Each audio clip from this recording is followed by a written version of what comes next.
I think the most important part of the student body is the willingness to participate. If students, I can provide as many opportunities. I can try to communicate with you guys as hard as I possibly can. But if you guys aren't willing to meet me halfway, I don't think we can succeed in making us as great as we hope it can be. Willingness to be engaging. If the student body is willing to be engaging, the student council can cater better to the student body, and we can work better together to create an overall amazing student experience. Participation, engagement, everything that makes a student body lively. I think this past year student council has done a very good job in implementing, or at least making the system the way it is. I mean, it's very efficient, very effective. A lot of things gets done. But I guess my role is to continue on the legacy. I need to, for example, improve communication between student council. If that's one thing, communication. Another thing is I want to organize the events. The events has been provided this year has been, some of them has been really good, some of them has been not so good, and I hope I can add more to that. I can provide a better quality of opportunities and just build on what's the previous year. We should provide more opportunities for students to discover their talents and just develop them. So have more events that can highlight on lesser acknowledged student talents would be great. Well, like I said in my speech, I wanted to implement cross-committee member meetings, monthly meetings or quarterly meetings, and this will allow students from different committees, members from different committees, to be able to interact with each other, as well as allowing us to be able to have more feedback from students at each grade. Of course, every president wants to have a long-term effect, but not every president can.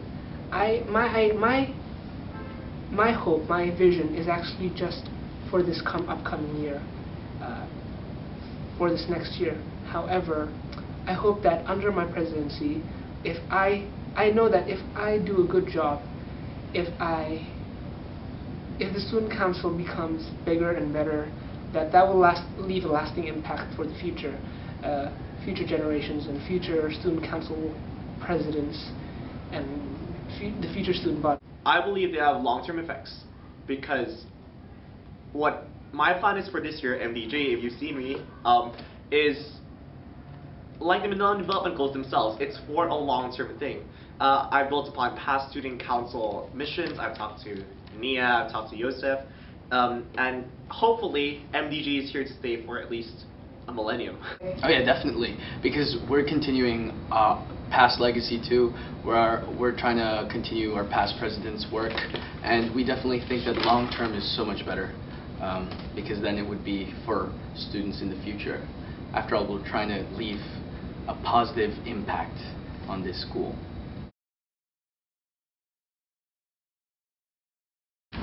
I want to help you, but the only way I can do that is if you help me.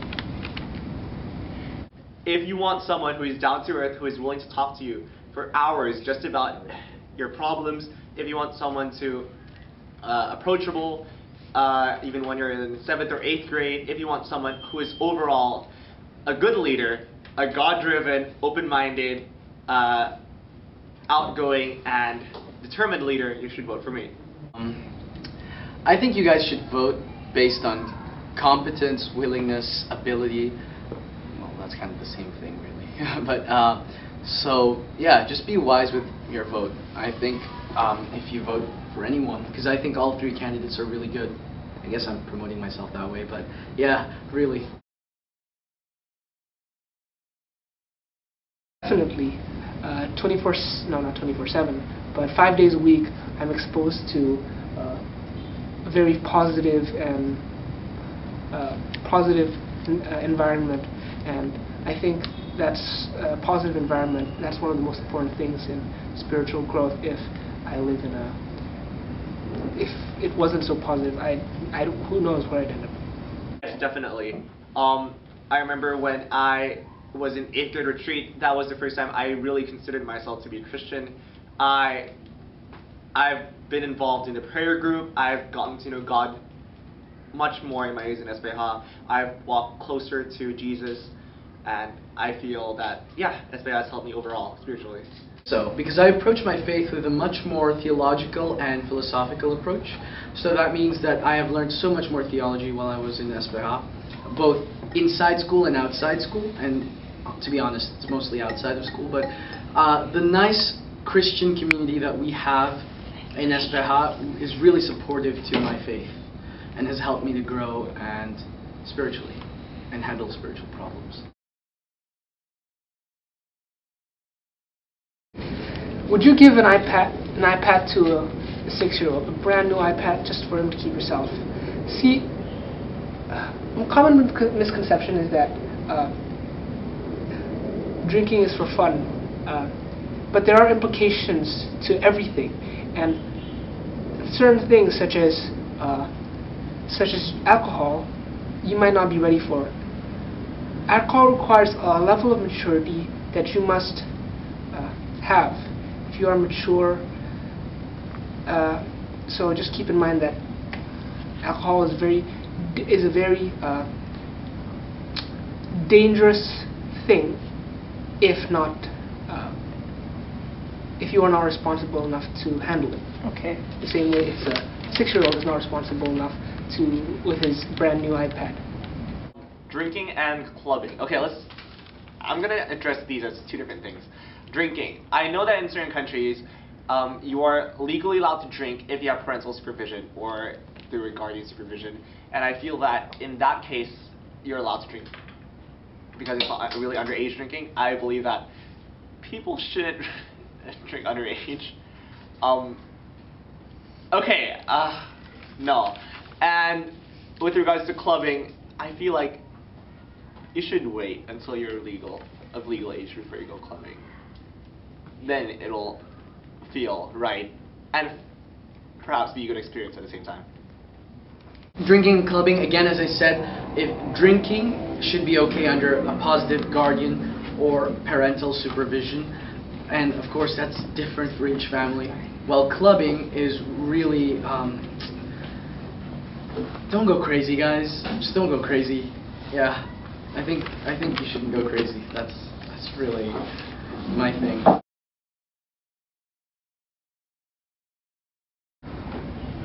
Well, I think the presidents have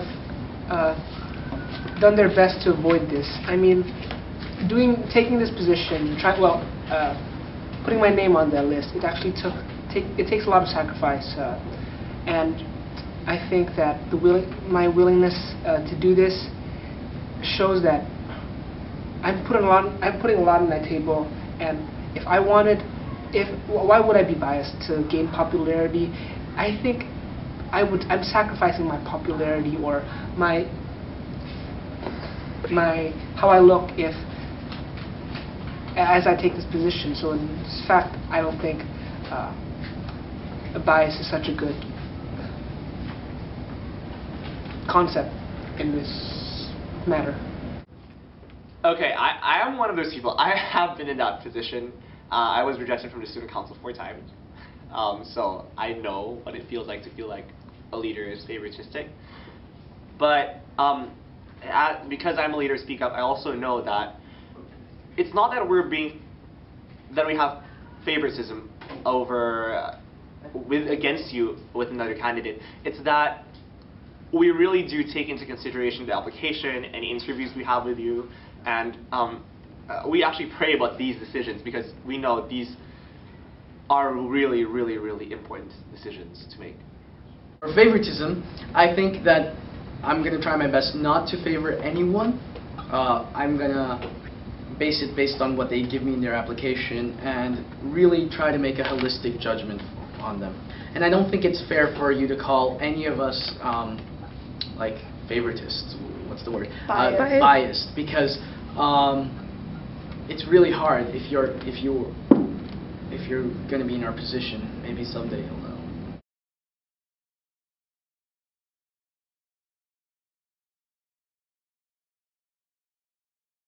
That girl, Justin Timberlake. Oh, Seasons of Love from the musical Rent. Yes, definitely. Carried Away by Passion Pit.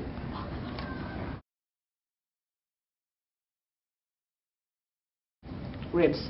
Just because I can't eat it because I'm on lens, Shihlin Crispy Chicken XXL barbecue flavor. Desserts, chocolate cake, or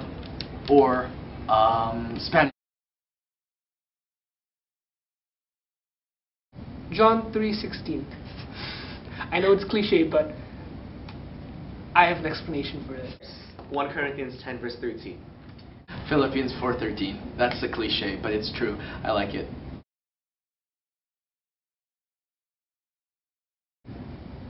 Mr. Terrence. Mrs. Judy, yes! Mr. Terrence, no, because he's been my homeroom teacher and he's my econ teacher.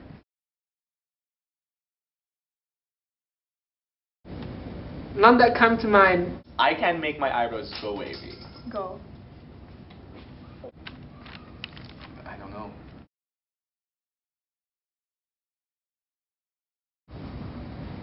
Sing off. 30-hour famine. Yes. You get to get closer to God and you lose weight. In this one, it's coming up, but it's 30-hour famine, because I think that's a great way for everyone to come together and have a sleepover, have fun, and it's all for a good cause. So come on, come along. I mean, and be generous in your donations throughout this week. Kendall. Chloe, because Shayna says so. I don't have a favorite Kardashian. On pizza. Hard cheese de Gouda, because Gouda is Dutch, and Dutch things. I'm anglicizing it. Fine. Ik hou van Gouda. There. But for soft cheese, I love brie. Cheese? Brie. That's mine too. Yeah, it's Me too, I love that cheese. It's so soft. Yeah.